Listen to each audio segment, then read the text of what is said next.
computers. Now, just stay with me. I want you to trust me on this. This may look like a lot of cold hardware, but middle-class people, you don't have, right now you've got to be rich to have one of these things. Sort of. All right.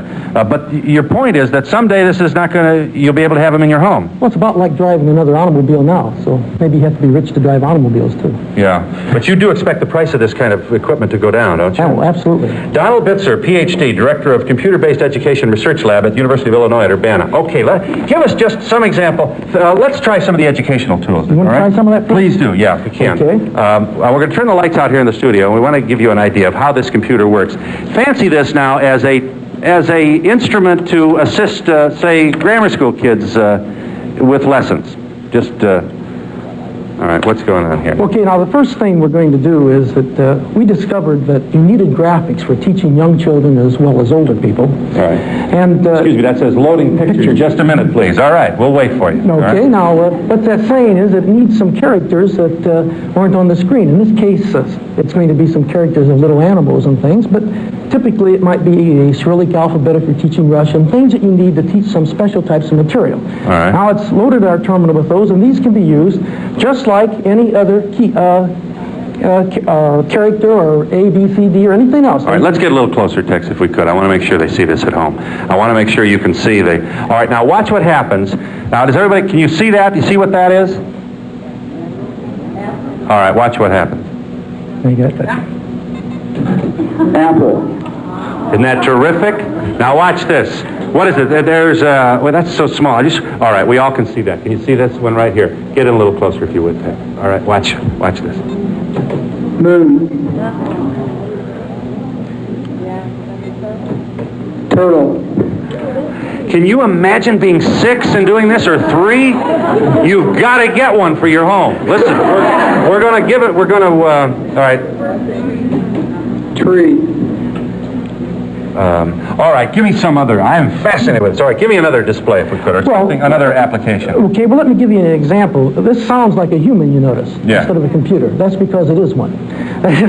That is, you're hearing the human. Over here in this device, there's stored messages which the computer can recall. I'll make sure we can see on it. Everybody see that? All right. In playback, and you store 4,096 messages or 22 minutes, and you just drop this in, which is attached to your terminal. Yeah. Just like that. Slide it in, you close it, and now any of those messages is available. Duck. Like that. Now, that's not so important, as you'll see later when the computer speaks to you with its own language. All right, let me just do a couple more. I'm sorry, this knocks me out. Can everybody see that? Maybe a little closer. I think closer. All right, you want to kill some lights in here? Maybe the back lights, Al? I think that's getting in our way, getting in the way of the... we've already pushed... You can push it again, and then turn right. it back. Turn it back again. Now, touch it again. Turtle. Go either way on it. All right, here's a stagecoach, is it? Mm-hmm. Stagecoach. Now, if you don't happen to like English, we can change the language a little for you. You really? Sure. Let's see. Let's mix the pictures up again for you, okay? And change the language, see if you can recognize it. As soon as the pictures come on again, just touch again and see what you get. All right. Okay? There you go. All right. Here's is a crocodile. What language? Or we'll find out, huh? Alligator. Very close. Well, let me see if I can read. What language is it? Let me try this. Äpple. That's French, isn't it? Touch the turtle. Might give you a clue. Where's the turtle? I can't find the turtle. Right Please over there. don't. Now, next row to the bottom on the left-hand side. Far left-hand side. Sköldpadda. All right, he's a leaf. Löv. That's Swedish. Oh, it's Swedish. All right. There's something nice about Don't tell anybody I couldn't figure that out, all right? We'll cut that out of the tape. All right. Okay, with time going, give us just one more example, and we'll come back to this. Okay, well, let me give you an example of combining some of this media together, okay? Suppose that you want to combine pictures, colored pictures, as well as this computer graphics, which we find necessary for our teaching in medicine, and also with children. What I've got here now, you see, is a colored picture which comes up from behind and a story. Now, we call these interactive stories. So if a child can read it, that's fine, but if he can't, he can say, gee, what is this animal? Glump. Glump, it said. Now, all right, can we get a little closer? I want to make sure they can see this. We're really, this is an electronic miracle just to be able to, all right, you're going to... read the whole line. Pictures by Wayne Wilson. You say, Wayne who? Let's touch the name. Wilson. Get you the answer. Come on. Come on. All right, let's try that one more time. On the next page, just touch over Yeah, there all and right, square. so you're going to turn the page here. Touch it. Pan right, if you would. Right there. All right, there's the page. And it changes the slide up on top. Okay, now let's... Touch the top line, for the example. top line says, once upon a time there was a glump. All right, let me just try. One. Now touch the whole line over I the got left. it. Once upon a time, there was a glump. Now listen. Once upon a time there was a what? Glump. You got it.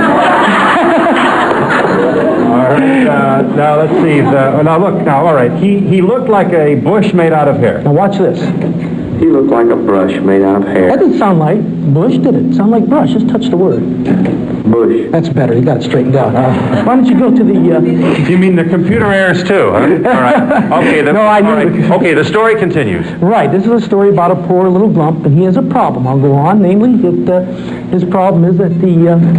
He slept wherever he happened to be when night came. Now, we call these interactive stories, and you'll see why in a moment. Sometimes he slept in the tree, and That was cold and drafty in the wintertime. we understand that from this winter. Sure. And sometimes he slept under the bush, and But the bushes let the rain in. then sometimes he slept beside the pond. You see, he has all kinds of trouble.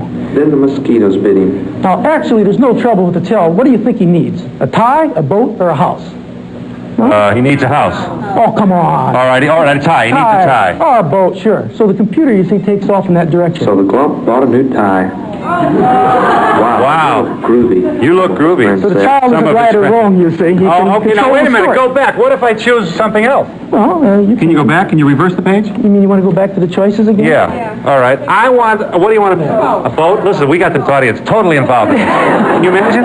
And it's a piece of hardware. I'm beginning to... I don't love it, but I'm very fond of it. All right, let's try... let me push boat, all right? Yeah. All right. So the glump... Now look at this. So the glump bought a boat. In the boat, the glump could get away from the mosquitoes. But you see, he has problems yet. But the boat... But does the boat keep you warm in the winter? Oh. Let's touch it on the line underneath. But does a boat keep you warm in the winter? Does a boat keep you dry in the rain? The glump was still unhappy. Still unhappy. Now, wait a minute. Now what would you like to have the glump do? Should the glump get a tie, a boat, or a house? Watch how good little Philly does. Oh, but you should... That's it, said the glump. What I need is a house. Oh, we can go on and on. Oh, sure. But wait, yelled the glump. I don't know how to build a house. I have no idea how to All build right, a house. we'll be here all day. But I'm really concerned about the glump. But we'll return to the glump. Now, there are obviously other applications to this. The whole point here is that the technology is here. It's immediately apparent, the educational value of an instrument like this. Yes, there's a number of areas that's been experimented with, ranging from preschool all the way through graduate school work, Okay. and in all cases, there appears to be a great deal of merit. Okay. Now, this computer can also... let me just put it this way. It's hot in here, right? Right. And I'm thirsty. Oh, is that right? All right. Well, let's see what we can do here about that. Now, we can ask the computer to help you here. Let's say... We may have to kill those lights just for a moment because I want to see this screen if we can. Bring those lights down a little bit.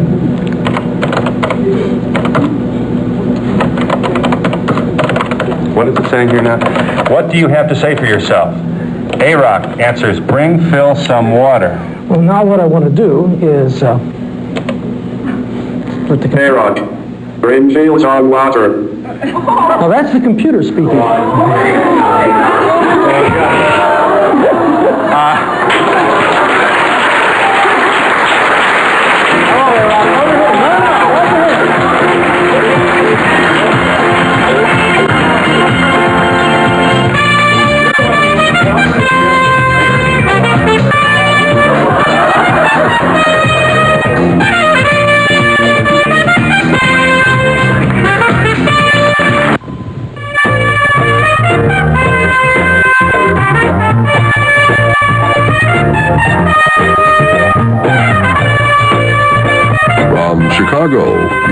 in touch with Donahue. On this morning's Donahue, we'll explore home computers and how they will change the lives of millions of Americans within the next 5 to 10 years. This program was recorded earlier for playback at this time.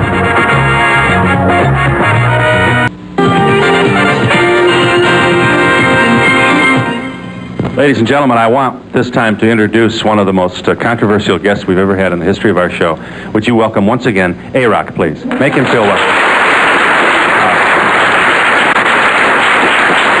Hi. A-Rock, come on in here, and first of all, okay, that's good enough right there. Here is your water, sir. Thank you.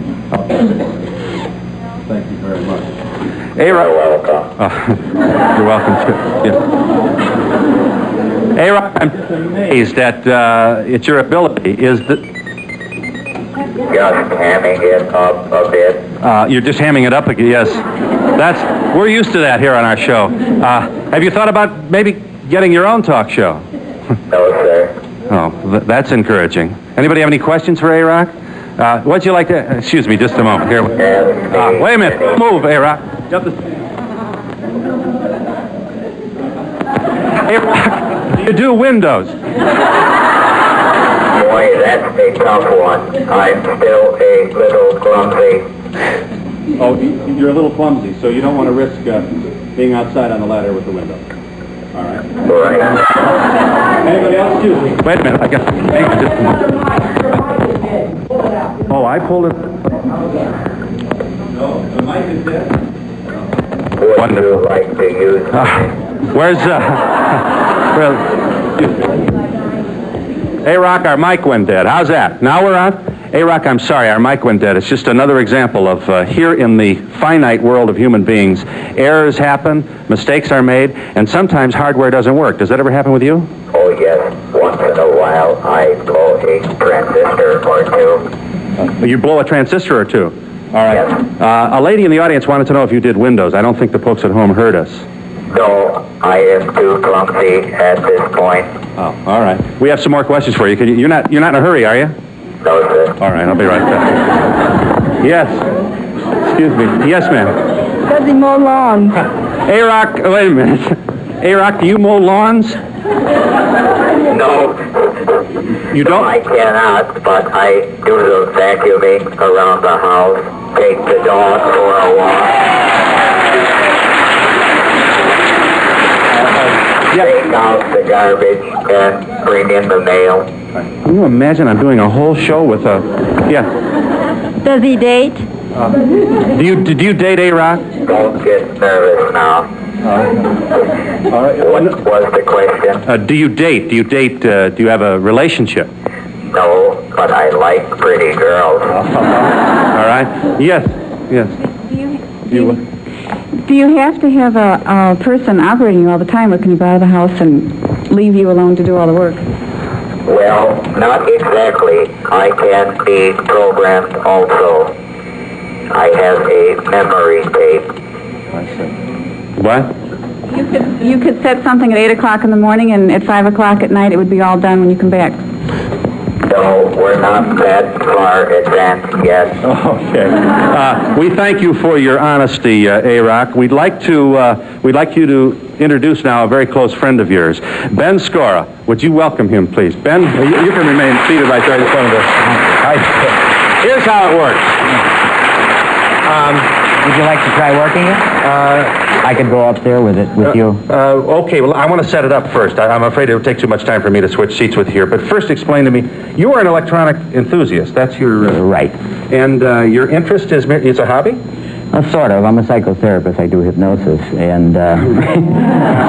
And this is your way of what? Escaping from the daily routine of... Sort of, or expressing myself. I have an electronic house that I have built, and it's just a way of relaxing, get away from the other type of thing. I want to... Can you see that monitor up there? Because I want you to do some home movies for us now. We've taken some videotape or film of your home. Oh, okay. All right? I want to show you. This is the house that you've got to have, all right? If you would roll that film for us, I want to show you Ben Scora's home. This is just... what is that, the living room? Yeah. And it's a pit there. that I'm sitting in, and in a while I'll revolve out to the patio. All right. There I go.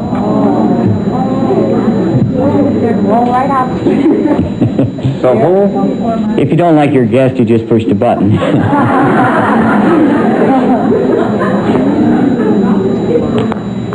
All right. Actually, you'll be totally outside now at the end of this 360-degree rotation. Oh, it's a 180, I guess. 180. 180, all right. Very nice. The whole room moves outside. Can you imagine sitting down and say, "Hi, Ben, how are you?" After 3 drinks, suddenly there you go.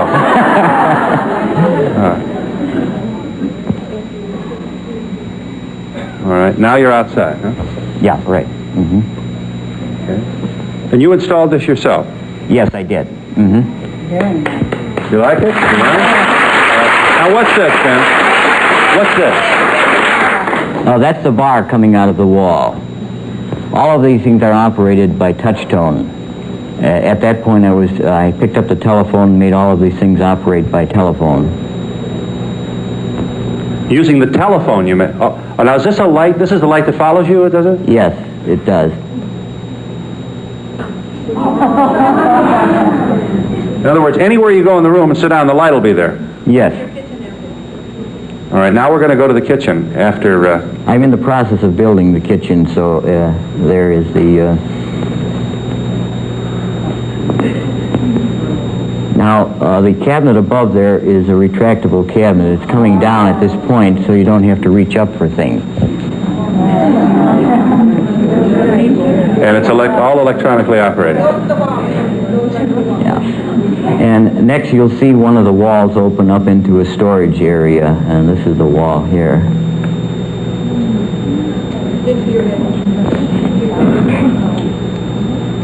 And now we're going into the bedroom at this point. There is the bedroom, and in a few minutes you'll see the dresser separate and the door open, going into the washroom. You're not really drunk, the dressers are moving. Well, all right. You like it?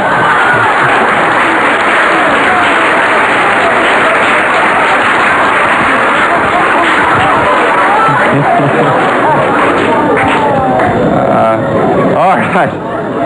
Or, A-Rock, do you live in that, does A-Rock live in the house?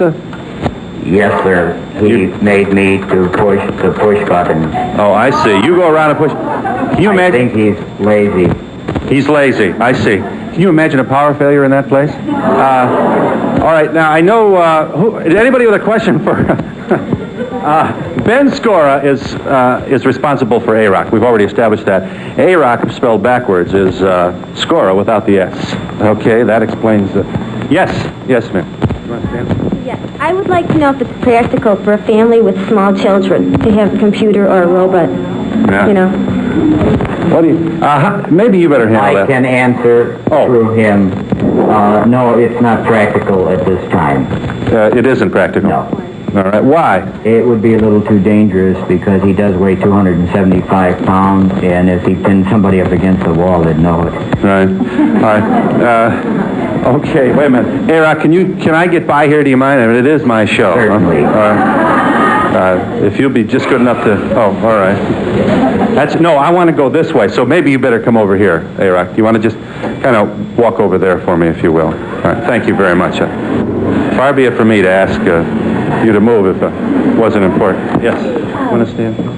That's all right. All right. How long do you think it'll be before we have electronic devices in our home? Let me bring Dr. Bitzer in on that. What's the future on this thing? Well, it depends what you mean, having the robot do. There are robots in use in industry today where the function is very simple. Follow the movement and repeat it and weld things. And you have robots which look at scenes are very simple. For example, a cube and a square and a block, and pick out which one and stack them on top of each other. That's the status in the research lab. But I don't think that's what you meant. If you have a complicated scene like you're going to tell your robot to drive down to the grocery store, right, and here's the shopping list, well, as long as I guess longer than I'm going to have to live in order to prove I may be wrong, say 30 years, that may be true. But if you want to go with it, you'll probably want to wait 60 years because it's a tough job. All right. Just give us some of the possible applications for the housewife, for example, within the next decade. Just give us some. Probably within the next 5 to 10 years, you'll be able to have computers in your home which will essentially be terminals attached to a worldwide network. So if you want to talk to your friend, you'll not only be able to talk to them, but send grocery lists or lists of guests back and forth. You'll be able to call people and say, show me what you're doing today. And it will be able to show you the kinds of work that you're doing. You'll be able to make up grocery lists and say, where should I go shopping to get the minimum, pay a minimum amount of cash to get the goods which I want today in these quantities. And the computer will not only, in other words, you'll choose all the items that you need, all right? The amounts. Now you put all that in, asparagus, steak, whatever it is, potatoes, corn, cereal, put it all in the thing. Okay. Now you punch A and P, all right? Well, you probably say, I want to buy this, and it would look around and see which has got the best deals for you. All over and also factor in the gas mileage to get there. That's right, so you could minimize your costs. So coming back will tell you which store to go to for the most bargains. Isn't that something? Anything else, the gee whiz stuff? Well, we are, right now in the laboratories, we're working on very large memories, which will be able to store information of the quantity of 2 million volume libraries. Those are large libraries. And so instead of having to have these libraries in your home, you'll be able to push a button and say, I'm interested in all places where it says this, that, but not the other. It'll search that 2 million volumes in a fraction of a second and say, here are the things where these things are mentioned, and would you like to read them? And so you can sit there at your terminal and read them. So those kind of services will be available. You may want to know what kind of plants will do best according to your geography. Go to your computer. Instructions. Right. Now, your computer is a little black box in the kitchen, right? With a keyboard on it? A typewriter? Well, there are computers that are little black boxes that you can put in the kitchen, but typically, in order to be very useful, those computers are also attached to larger computers. I know that. That's what I... things attached to them. That's right. They'll just be little black boxes. So all the hardware is not in your house. You merely have a terminal to the multi-million-dollar hardware. That's correct. And the terminals today can be put in a briefcase. You just carry them with you, and without even opening the case of the briefcase, you can look at it and get what you want. Arak, would you kindly tell our audience that we'll be back in just a moment? We will be back in just a moment.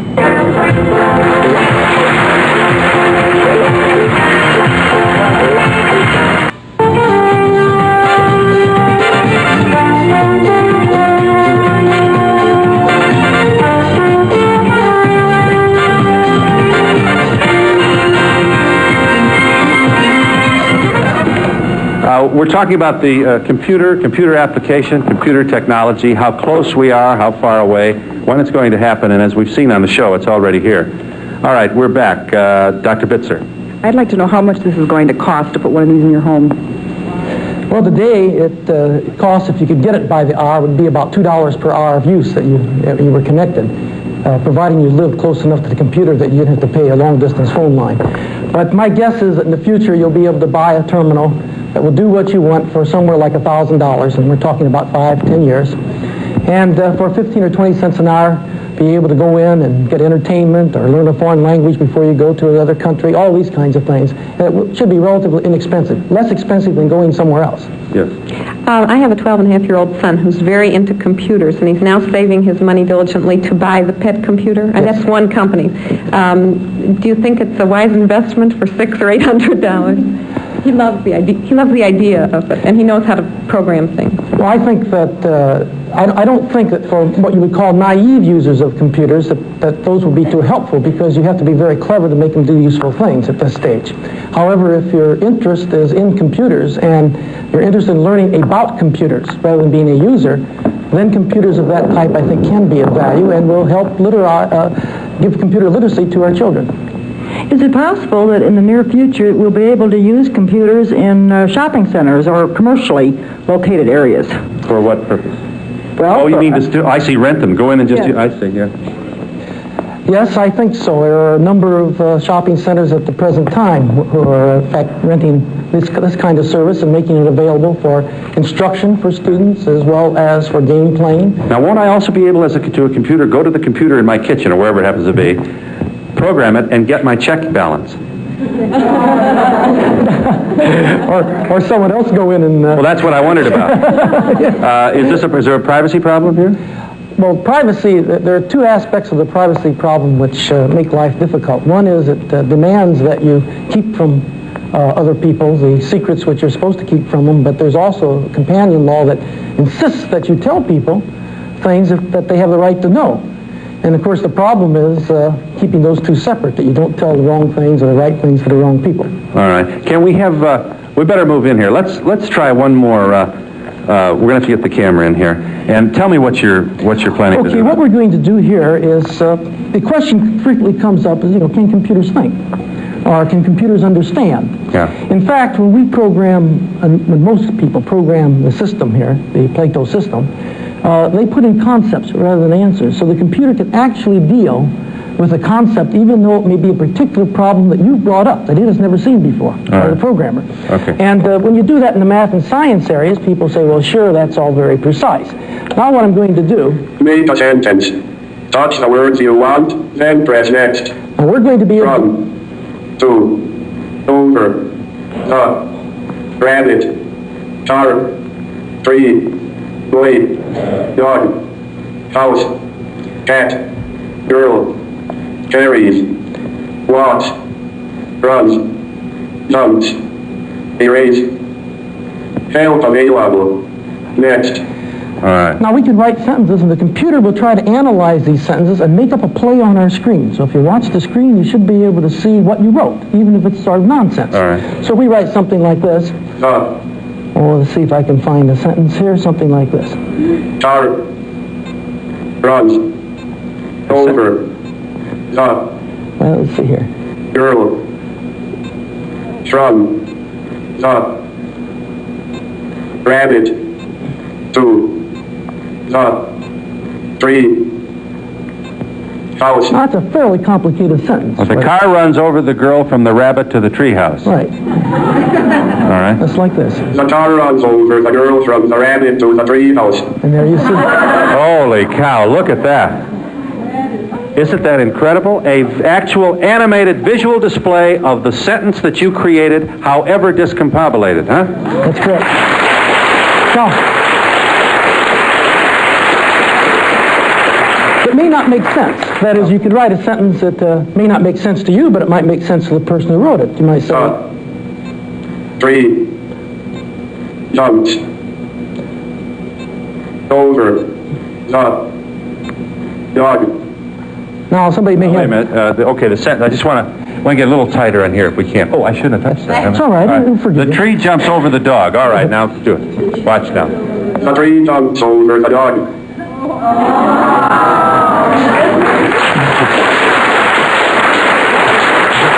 That is something. I'm fascinated. Now, you could write something that no one would understand, including the computer. For example, girl, walks, over, carries, to, from. All right, the girl walks over, carries to, from. Sorry, I do not understand that. Let me just try one. Now, how do I... okay, you get that out of there. try one, all right? So you want to try your own Yeah, sentence? yeah. Okay, go ahead. Just touch All the right. words. No, wait a minute. How am I going to do this? Let me see. Right, where's the... Touch The car jumps over No. the... Now, how many... Can I continue? Sure. Rabbit. House. And can I... Oh, there's no and. There's no... rabbit. Two, or no, wait a minute. Car jumps over the rabbit. And can I put runs? No, it's... The car... From? The car jumps over the rabbit from? Is that all right? Sure. From... Wait a minute. From the house. The car jumps over the rabbit from the house. Okay. Wait a minute. Can I put... Can I continue just two more? Or there's a character limitation here. So, to the girl. girl. Fine. The car jumps over the rabbit from the house to the girl. All right? Are we ready for this? And push next? All right? The car jumps over the rabbit from the house to the girl. Look at that. From the house over the rabbit to the girl. Now, there are things that... That's the darndest thing I've ever seen in my life. Well, there are problems you understand with the English language. Yeah. For example, if you write something like this.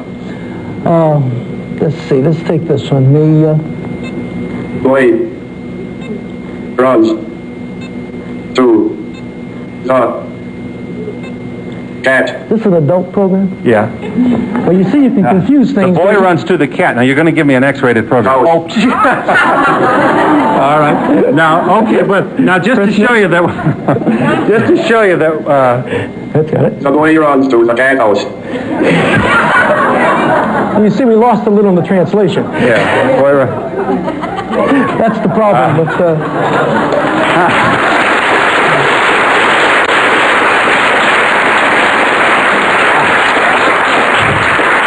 Somewhere out there in America, there's a person who's saying only on that program would he turn sex into a computer.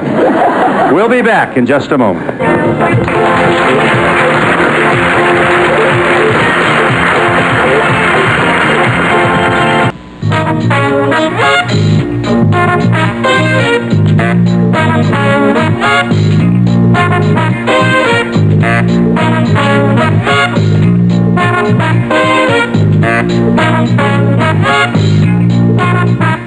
Dr. Donald Bitzer is director of the Computer-Based Educational Research Lab at the University of Illinois at Urbana. We thank you and Ben Scora who's responsible for AROC. And we're talking about computers, their application, how soon they're going to be here, what they mean to us. I was just wondering, when you were showing the computers that were programmed and saying that, for example, with the grocery shopping, you could use it for this type thing. Do you have to feed that information into the computer like every week, or is it programmed when you buy a computer like that, or how would that work? Because many things change, and it would seem like you'd have to keep changing what's programmed. That's the advantage of not just having a little computer in your home where you're isolated and it's all alone.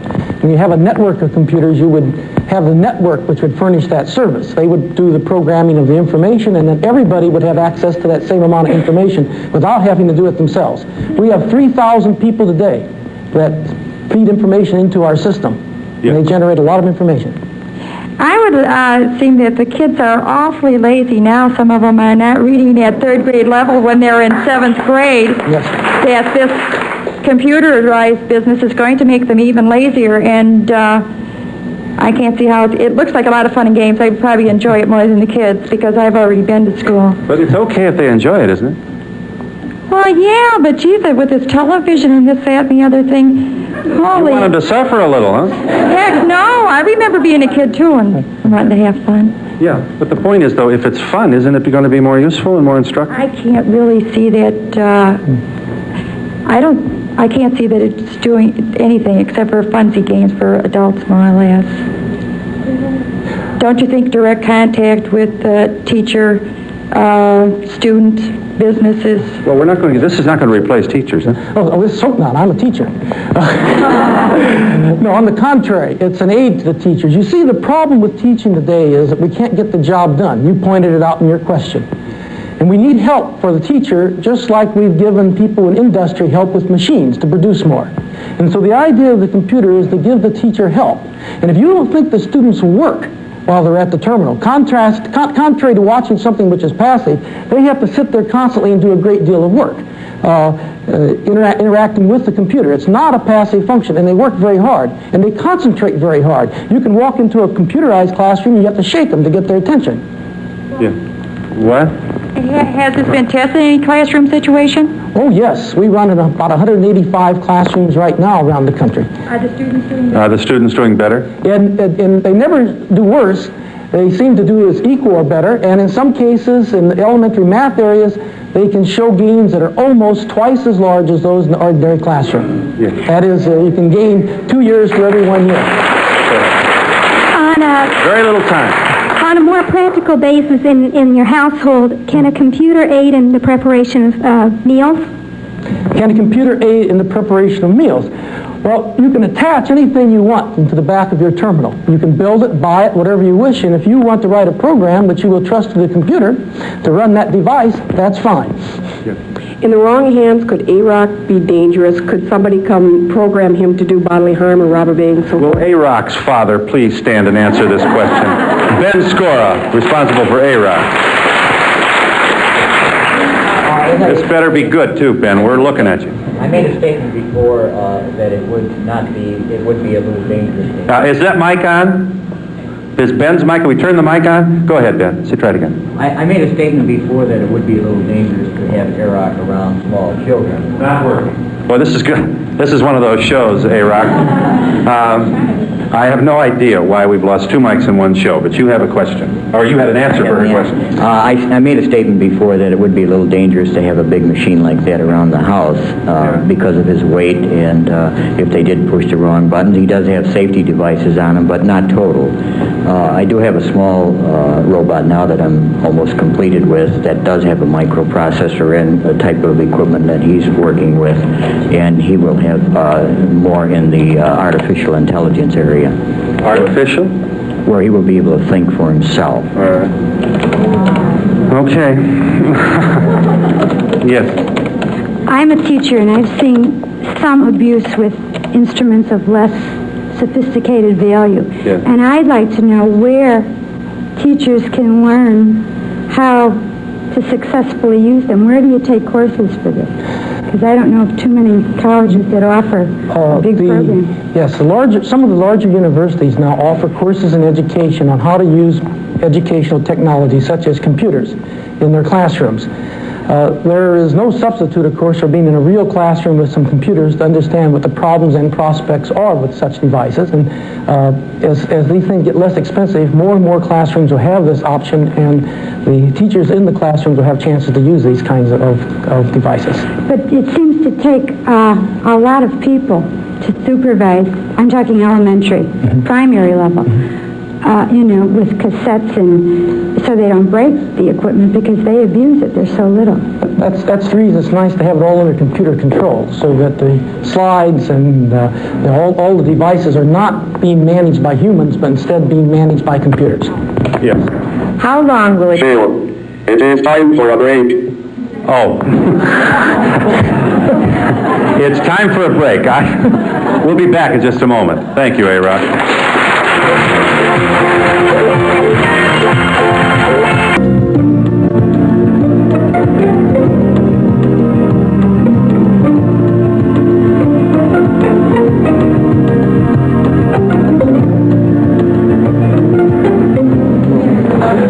We're with Dr. Bitzer of the University of Illinois at Urbana. Donald Bitzer, Ph.D., is director of the Computer-Based Education and Research Lab at the University of Illinois. Also at hand is Ben Scora, who's an electronic enthusiast and also is responsible for A-Rock. Somebody said, can A-Rock do housework? He can? Some of it. All right. Give me just an example of A-Rock's capacity here. All right. Oh, I have to turn the vacuum on? Oh, excuse me. All right. Wait a minute. It's up on top. Oh, it's in the handle. All right. All right.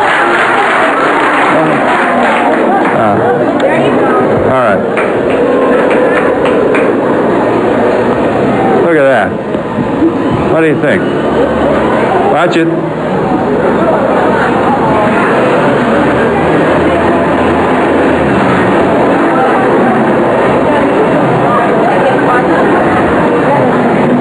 Wants to take A-Rock home? Anybody? All right, wait. Oh, I got turned off. Excuse me.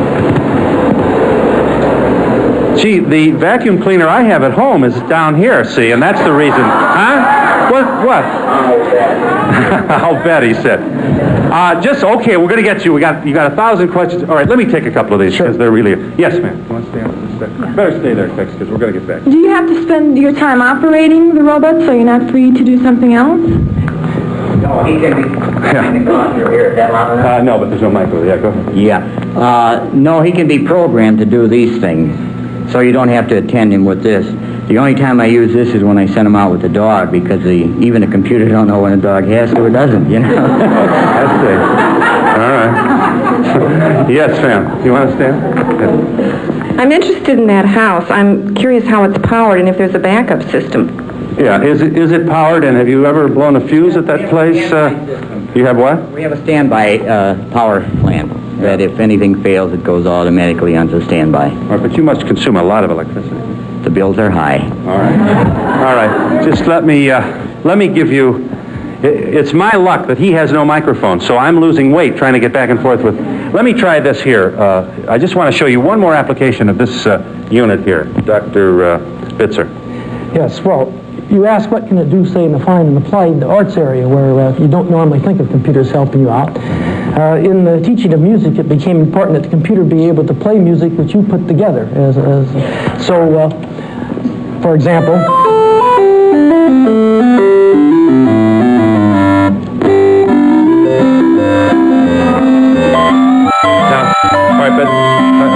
You want the sting on there?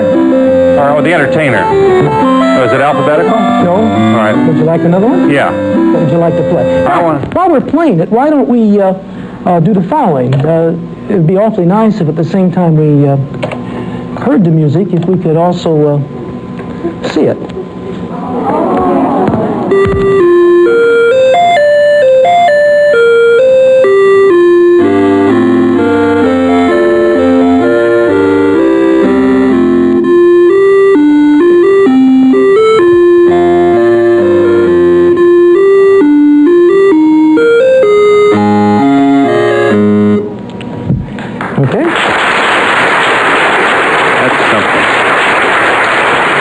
One more. How is this connected to the world? Can you demonstrate This is connected by an ordinary phone line. In fact, about 1/8 of a phone line, which out of your building here, down to Champaign-Urbana by dial-up.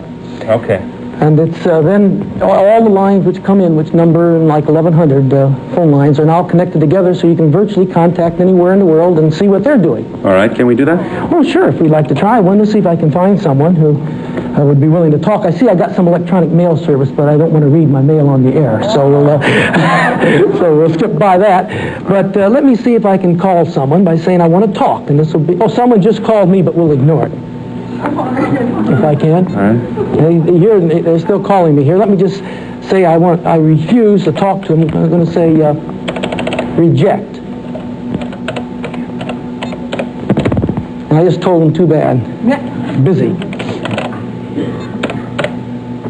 Okay, I took care of them, you see. Now I'll go back and make my call to a guy. Let's see if we can get a hold of some physicist somewhere whose name is Kane, and he's a physicist. I'll let the computer find him. The computer's looking for him and has already found him and is calling him just like I was being called. That was just an accidental call. They didn't know I was on this program.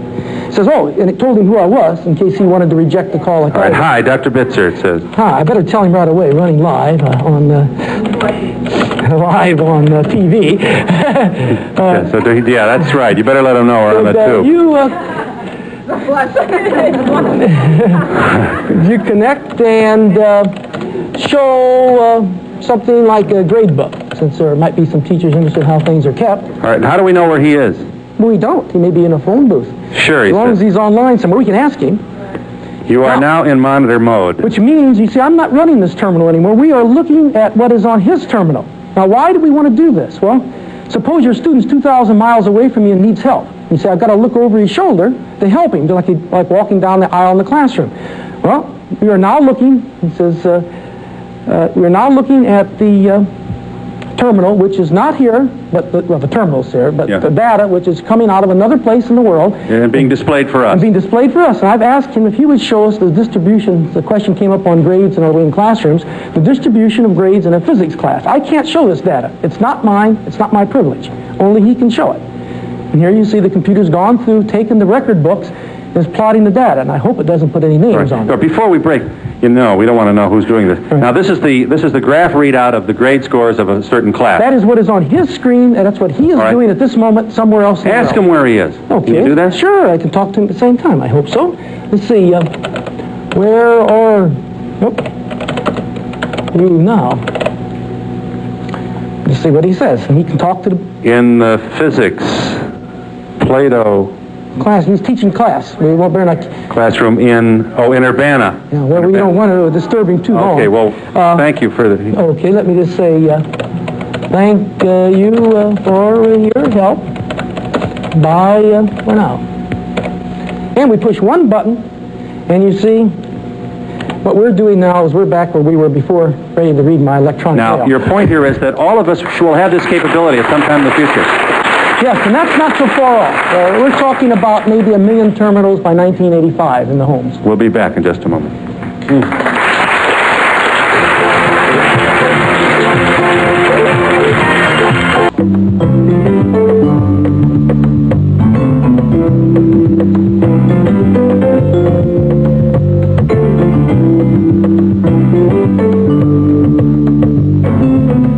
Yes, Dr. Bitzer, yes. In years to come, when we do get a computer in our house, if something goes wrong with this, is it something that we'd be able to fix at home, or are we going to have to send this thing out for a couple of months? Are we going to be equipped to look maybe in a manual or something and be able to fix it? I think that the maintenance of your computer terminal, will be very much like the maintenance of your TV sets.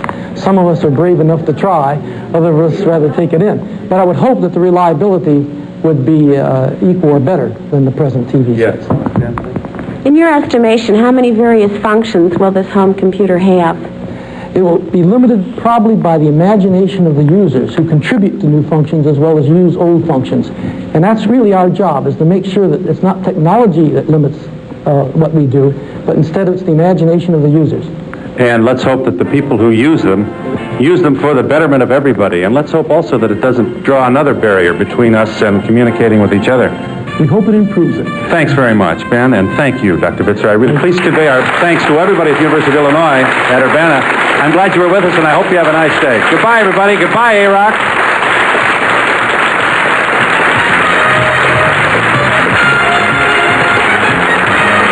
Services provided and promotional fees paid by the new Ford Fairmont wagon. Built for today, but designed for the years ahead. The Ford in your future. Test drive it now. Fairmont, the newest, better idea from the Wagon Master. On the next Donahue, Siamese twins, the world's largest twins, and one of the world's tallest women, come to talk about how they feel about themselves and why we call them freaks. Some of our fellow human beings on our next